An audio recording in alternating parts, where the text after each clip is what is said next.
Dios les bendiga, les guarde, les prospere en todo.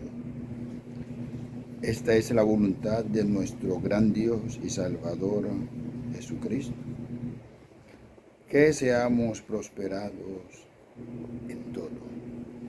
En todo. Esto es, en su conocimiento, que es el que produce vida eterna. En su acción en nosotros, que produce nuestra perfección.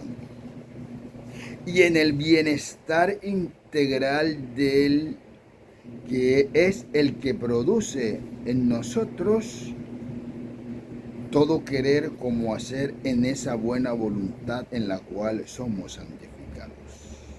Bendito el Señor Jesús. Misterios de la piedad que son comprendidos por aquel que ha recibido la revelación.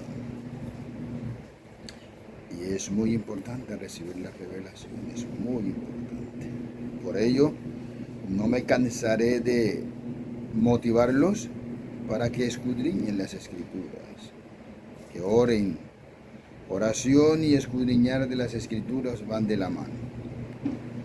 La oración te permite conectarte con el autor de las Escrituras, y al conectarte con el autor de las Escrituras, pues Él te va a iluminar de tal manera que vas a recibir la revelación. Por eso es importante que vaya de la mano oración y estudio, oración y estudio, oración y estudio, a fin de obtener la revelación de vida por parte del Eterno, para nuestra salvación, nuestra tranquilidad, porque a veces somos intranquilizados por interpretaciones que no corresponden a la realidad escritural ni a la realidad de la buena voluntad del Eterno para con nosotros. Por ello es importante la oración y el estudio. Bien, los saludo en el glorioso nombre de nuestro Señor Jesucristo y les doy mi paz, paz que obtengo de la misma gloria por Cristo Jesús. Les doy mi paz. Vamos a tratar un tema que sé es de edificación para todos los que creemos a Cristo Jesús. Y se titula, aquí la tengo en mi libretica de apuntes, una especial cosecha. Una especial cosecha. Vamos a tratar este tema hoy y vamos a mirar cuál es esa especial cosecha y por qué es cosecha. Y por qué es una, no son dos ni tres, es una. Bien, entremos en materia. Le saluda como siempre su hermano y amigo Reyes Catalino Ramírez Peña, ministro de Jesucristo y santificado por Dios, para anunciar esta verdad revelada que es el Evangelio.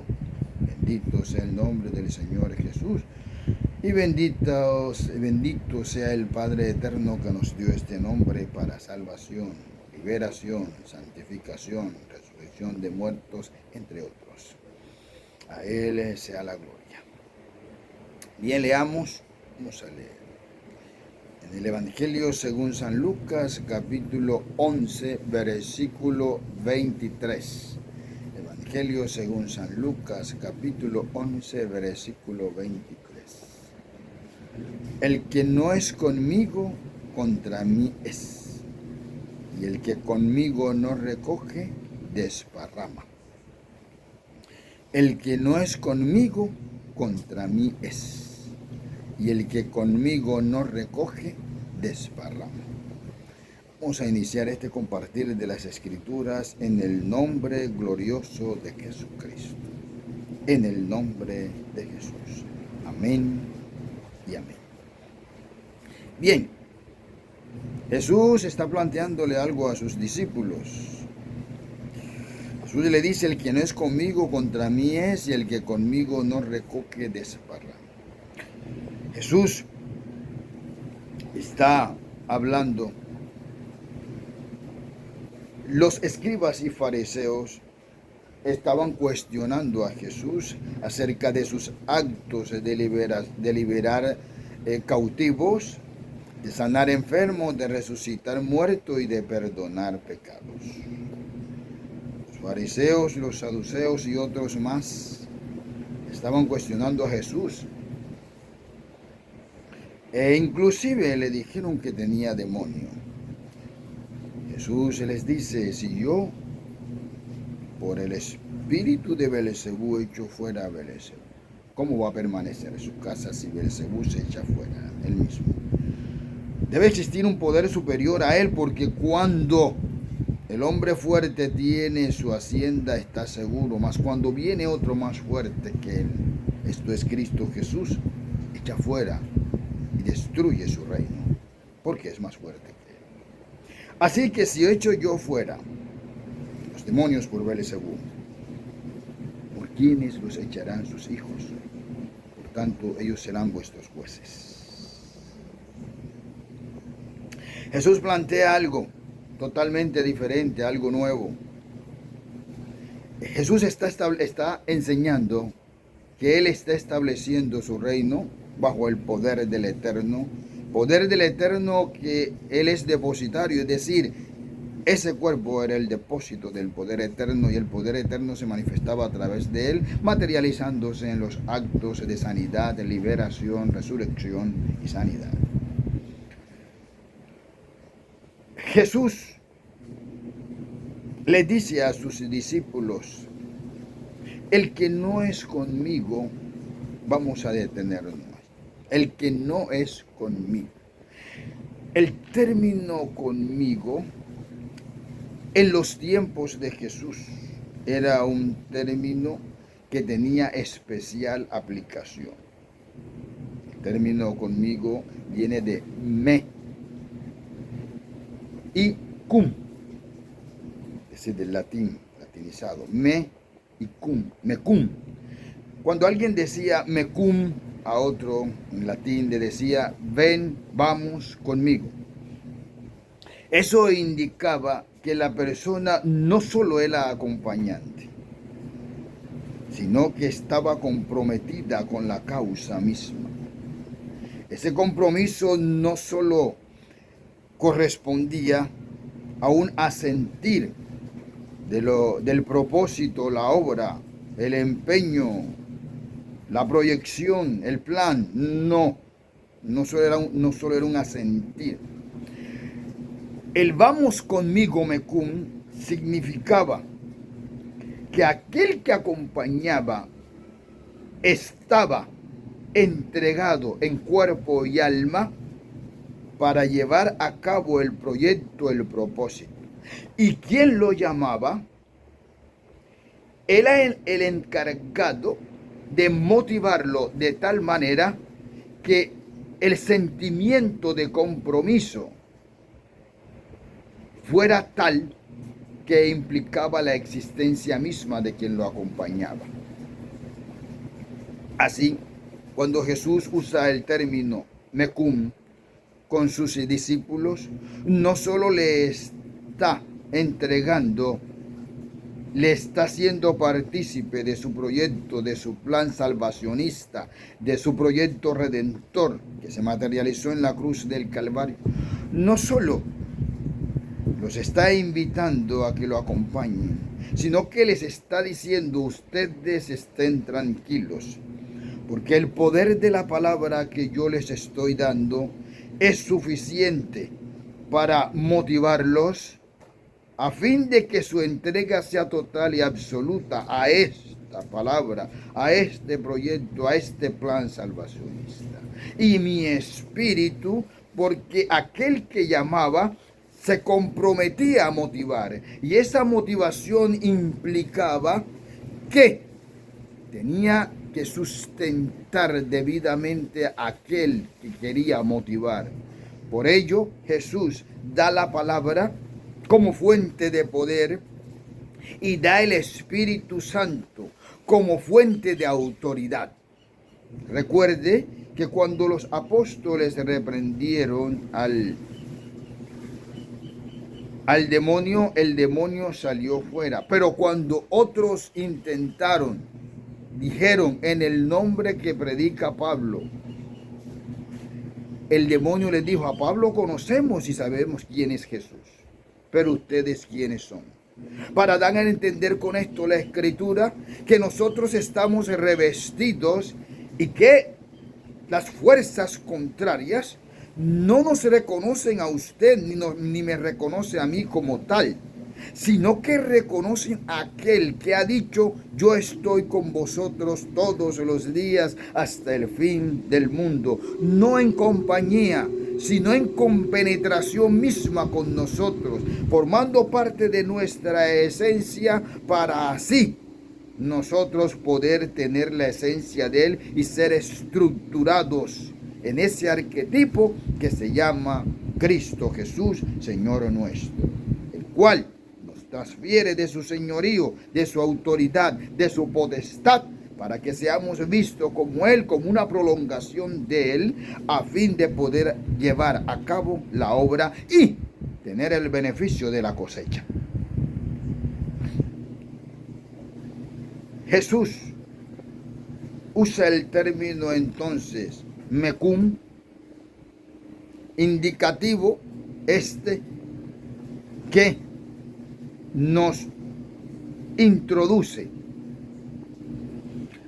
nos compenetra no solo con la obra, sino con todo lo concerniente al reino de los cielos.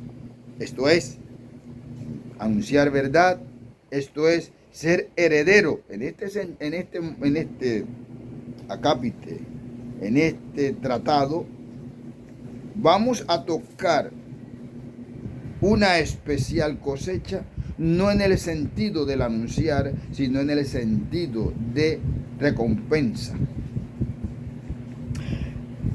La cosecha que habla aquí el Espíritu Santo hace alusión a esa cosecha que nos anuncian los profetas. Vamos a leer, por favor. Juan 4, 37 y 38. Juan, aquí lo tengo apuntado en mi libreta de apuntes. Juan dice, el evangelista Juan dice: porque en esto es verdadero el dicho, uno es el que siembra y otro es el que ciega. Yo os he enviado a cegar lo que vosotros no labrasteis. Otros labraron y vosotros habéis entrado en sus labores. Es decir, ese término labores significa en su cosechar, en sus cosechas. Esa es la connotación del término labor, de hacer en el sentido de recoger. Bien, Jesús, ¿a quién le está diciendo eso? Jesús le está diciendo eso a sus discípulos. Jesús le está diciendo: bien, ustedes van a cosechar lo que otros sembraron, otros labraron, ustedes están cosechando. Ese texto tiene concordancia con el texto Hebreos capítulo 1, versículo del 1 al 4. Es concordante con lo que expresa Pablo. Pablo dice: Dios, habiendo hablado muchas veces y de muchas maneras, o Dios habiendo hablado muchas veces y de muchas maneras, en otro tiempo a los padres por los profetas, en estos postreros días nos ha hablado por el Hijo, a quien constituyó heredero de todo y por quien asimismo hizo el universo. Él, siendo el resplandor de su gloria y la imagen misma de su sustancia, y quien sustenta todas las cosas con la diestra de su poder, hace alusión a Jesucristo, para que no se confunda. Con la diestra de su poder, habiendo efectuado la purificación de nuestros pecados por medio de sí mismo, se sentó a la diestra de la majestad en las alturas, hecho tanto superior a los ángeles, por cuanto heredó más excelente nombre que ellos. Nótese que el texto leído dice: Dios, habiendo hablado muchas veces y de muchas maneras en otro tiempo a los padres por los profetas. Estos profetas, los cuales anunciaron a Cristo Jesús, anunciaron su sufrimiento, anunciaron todo lo que había de padecer, anunciaron la laceración de su cuerpo, la corona de espinas. E Isaías, en el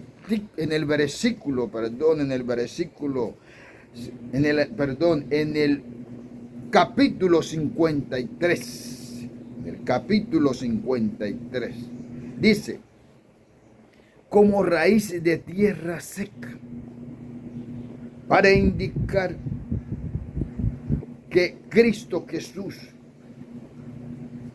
esa raíz, iba a emerger de la tierra en un medio totalmente adverso.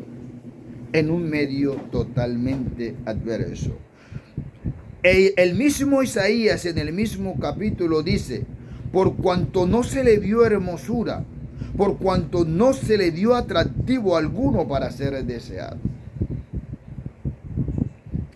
Los profetas estaban anunciando, los profetas estaban preparando el terreno. Los profetas gritaban a voz en cuello: viene un Mesías, viene el que padecería por los pueblos, viene el designado, viene el Mesías, viene el Hijo del Hombre. Él viene, grita a voz en cuello, que toda hierba y toda gloria de hombre es como hierba y como flor de la hierba. Secase la hierba, marchítase la flor, mas la palabra del Dios nuestro permanece para siempre. Y es en esta palabra que permanece para siempre que nosotros estamos inmersos, imbuidos, metidos, a fin de tener la capacitación de vida para poder ejercer ese compromiso, ese mecum, ese ven conmigo, ese vamos los dos. Porque esa es la palabra, la que nos alienta, nos perfecciona, nos capacita, nos instruye. Y es el poder del Eterno el cual nos da ese poder requerido para poder llevar a cabo el mecum, el vamos conmigo. Porque estamos comprometidos no por nuestras fuerzas, no por nuestra sabiduría, no por nuestra inteligencia, no por nuestras capacidades, sino que estamos comprometidos aquí porque aquel que nos llamó y nos salvó también nos dijo: he aquí que cuando vosotros habléis, el Espíritu que está en vosotros os dará palabra para ello. Es decir, el Espíritu nos da la palabra, el Espíritu pone el querer como el hacer por su buena voluntad, y el Espíritu mismo nos da el poder, ese poder requerido para poder anunciar esta palabra con propiedad, de tal manera que toda fuerza, toda sabiduría, toda inteligencia, todo lo que se levante contra el conocimiento del Eterno, el mismo Eterno lo destruye por el poder de la palabra, sustentada por el poder de su Espíritu que actúa en nosotros y que opera en los elementos contrarios. Esto nos demuestra esa capacitación que el Eterno nos da a fin de poder cosechar, de cosechar bien. Vamos a leer, por favor. Vamos a leer porque aquí no es razonamiento humano. Aquí es lo que está escrito. Vamos a leer. Juan capítulo 4, versículo 36. La Biblia, por favor, tenga la Biblia. Juan capítulo 4, versículo 36. Siempre sostengo que si un ingeniero quiere ser ingeniero eficaz, idóneo, eficiente, debe estudiar. Lo mismo sucede con el médico, lo mismo sucede con el abogado, lo mismo sucede con todas las ciencias. Esta, que es una ciencia conducente a vida, debe ser estudiada. Por eso, lea la Biblia, lea la Biblia, lea la Biblia. Vamos a leer Juan capítulo 4, versículo 36. Y el que ciega recibe salario y recoge fruto para vida eterna, para que el que siembra goce juntamente con el que ciega. Nótese aquí, quiero hacer la salvedad. Fíjese que allí no usan la partícula se, porque lo normal es para que el que siembra se goce juntamente con el que ciega. Sin embargo, el Espíritu Santo quiere dar a entender y comprender algo.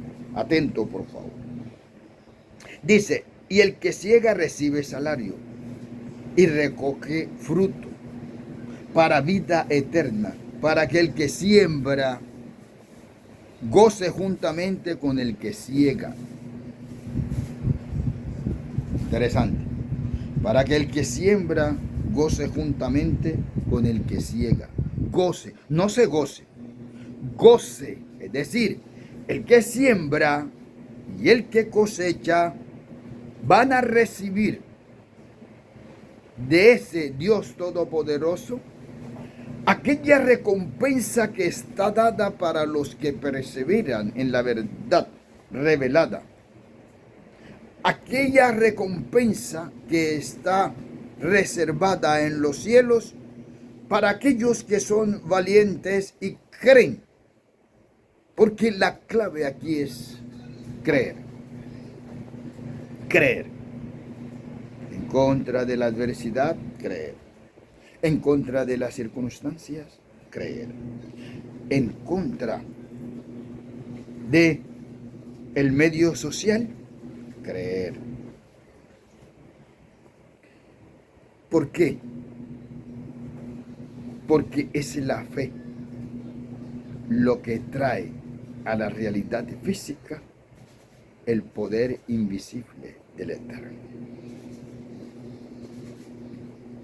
Y esa realidad física es usted y yo. Dios no tiene otros medios para manifestarse. Si Dios tuviera otros medios para manifestarse, de seguro lo hubiese anunciado como anunció al Mesías. El único medio que tiene Dios para manifestarse en estos postreros días es Jesucristo. Jesucristo que se vistió de hombre y vino en la semejanza de hombre en todo, pero sin pecado.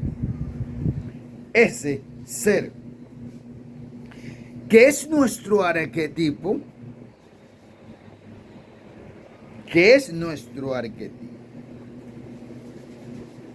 es el modelo que ha establecido para formarnos a nosotros. Y en esa formación recibe tanto el que siembra como el que ciega. Porque esa formación no es otra cosa que el actuar de la palabra en el hombre natural y el actuar del Espíritu Santo en el hombre natural, para hacer de este hombre natural un hombre espiritual. Ese hombre espiritual esté capacitado para tener relación directa con los misterios celestiales, y al tener relación directa con los misterios celestiales puede contemplar, puede palpar la vida eterna que está reservado para los iluminados y entendidos en este mismo reino de los cielos. Por eso el texto dice, no dice, para que el que siembra se goce junto, no, sino para que el que siembra goce juntamente con el que ciega. Es decir, no hay diferencias. No hay diferencias. Porque el dador del premio es uno. Y los receptores del premio también son uno. Es decir, los redimidos. Y es un solo bloque. Es un solo pueblo. No, uno no va a recibir más, ni otro va a recibir menos. Yo respeto sobre la cuestión esta de las coronas, que uno va a tener 10 estrellas, el otro 12, el otro 20, el otro 30, 50. No. Respeto ese concepto, respeto esa interpretación, mas no dice así la Escritura. La Escritura dice, cuando Jesús está planteando el tema de la recompensa del pago, Él llega y empieza a contratar a la hora tercera. La hora tercera, 9 de la mañana. 6, 7, 8, 9. Hora tercera de la mañana. A la hora sexta, 2. A la hora nona, novena, 3 de la tarde. Fíjese que Jesús dice, los que fueron contratados a la hora nona, a las 3 de la tarde, reciben el mismo salario que los que fueron contratados a la hora tercera. Cuando lo cuestiona, dice los trabajadores, porque el tema aquí no es del Eterno, es del hombre que empieza a interpretar ciertas cosas no ajustadas a la verdad revelada. Esto es la Escritura. Entonces cuestionan a Jesús y le dicen, pero ¿cómo es posible que vas a pagarle a esto lo mismo que a esto lo mismo que aquellos que contrataste a las 9 de la mañana? El contratante dice, ¿por qué cuestionas mi modo de actuar? ¿Por qué cuestionas? Porque yo soy bueno. Y recuerden que el único bueno es Dios. Así es que aquí está hablando el mismo Eterno. ¿Por qué cuestionas si yo soy bueno? ¿Por qué? Toma tu salario, eso fue lo que pactamos. Toma. Pero es mi voluntad darle a este lo mismo que a ti. No hay diferencias. Podemos cegar tranquilos, reposados, confiados.